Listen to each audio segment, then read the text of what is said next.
நாம் தமிழர் கட்சி சார்ந்த கவுன்சிலர், நாம் தமிழர் கட்சி சார்ந்த இந்த ராஜாபுரம் இந்த பொறுக்கிகள்லாம் உள்ளே இருந்தாங்க. என்ன உனக்கு நீ என்ன நினச்சிக்கிட்டு இருக்க? நீ நான் யாருன்னு முதல்ல நினச்சிக்கிட்டு எல்லாரும் பேசிக்கிட்ட. ஒரு யூடியூப் இருக்குன்னா ஒன்று பேசுகிற, அவங்கிற இவங்கிற. இந்தாடே, நான் ஜனநாயகவாதியாக இருக்கிறதா உங்களுக்கு பிரச்சனை. எனக்கு வேற முகம் இருக்கு, இந்த முகத்தையே பார்க்க முடியலையா? அந்த முகம் முதல்ல நான் யாருன்னு தெரியுமா? நான் யாருன்னு தெரியுமா?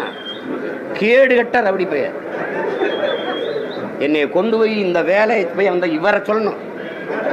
அடக்கிக்கிட்டு வாயம் பற்றி ஜனாதிபதி என் பிள்ளைய பச்சை பிள்ளைகளை பழியிட நான் தயாராக இல்லை.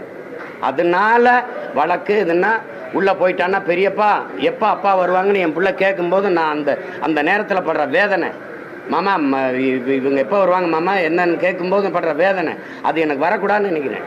அதனால நீங்கள்லாம் மஞ்சள் குளிச்சு ஆடுற. நீ யார் முதல்ல? நீ என் கட்டவர். நீ யார்?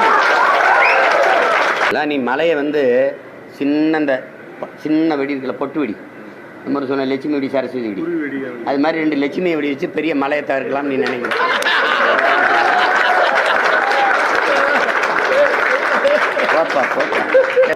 எதுவும் நிரந்தரம் என்று நினைத்து கொண்டு ஆடாது.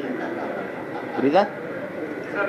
எல்லா வினைக்கும் எதிர்வினை இருக்கு. நீ ஒரு பத்திரிக்கை இருக்கு, அந்த பத்திரிக்கை என்ன ஊடகம்? நீ அதை சொல்லான்னு சொல்லு. ரெட் பிக்ஸ் தாக்கிடுவாங்கன்னு எனக்கு சொல்றீங்க. அடிதடி இதில் ஈடுபட்டுறவனா சட்டம் ஒழுங்கு பிரச்சனை ஆயிருமே தெரியுதுல்ல. நீ வாய்க்கு வந்ததை ஒருத்தர் பேசி அனுமதிக்க விட்டுக்கிட்டு இருக்கே. நீ யாருமா? நீ சொல்கிற இந்த குற்றச்சாட்டுக்கெல்லாம் சான்று இருக்குமான்னு நீங்களும் கேட்கல, காவல்துறையும் கேட்கல. ஒரு நாள் அடிச்சுட்டான், பொறுமையிலேருந்து ஆளுக்கு அடிச்சு போட்டான், சட்டம் ஒழுங்கை கெடுத்துட்டான் சீமான்னு சொல்லிய.